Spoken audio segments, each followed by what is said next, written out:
Good morning mga kabagis. Dito ako sa Divisoria ulit. Dito sa may 168. Nandito ako sa parking lot. Halos kararating ko lang. Kukunin ko kasi yung order ko na mga notebook. Nasa 1,000 pieces yun.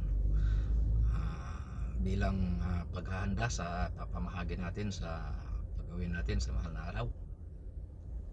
Ang bibigyan kasi natin mga kabagis ay dalawang school. School ng Barakbak Elementary School at Tampugo Elementary School, kinder hanggang grade 6. Dahil nagkasya naman ang ating kinita kay Whitey, so papamahagi natin lahat.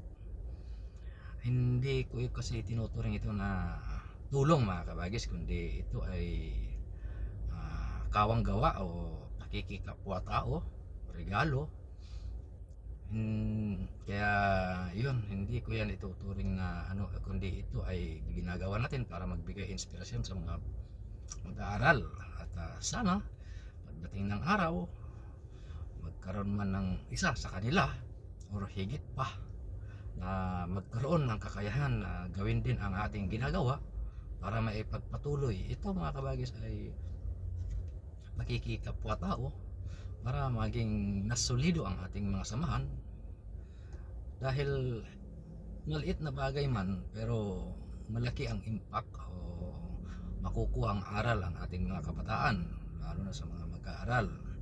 Kaya sana magtulong-tulong tayo. Hindi natin isipin na ay hindi ko naman kaano-ano, bakit ko bibigyan. Sana tanggalin natin sa isip natin yung ganong klaseng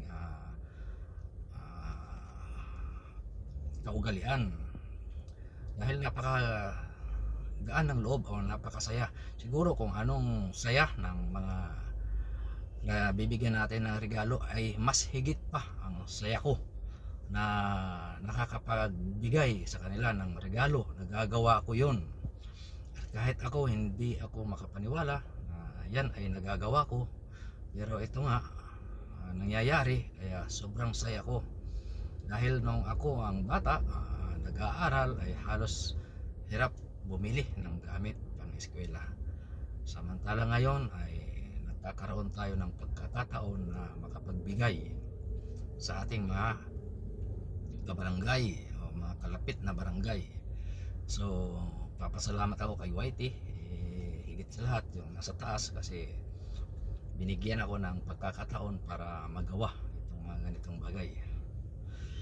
Sige mga kabagis, at aakyat na ako, kukunin ko na yung aking order. Yun naman ay nakabalot na yun dahil nga order ko na yun eh. So kita-kita na lang tayo mamaya sa taas. Ayan na yung aking order, naka-impake na. Ayan. So kakarga na lang, ihatid na lang sa parking lot yan. Ayun, nakahanda na, ang bilis ano. Ihatid na lang ako niyan sa parking lot.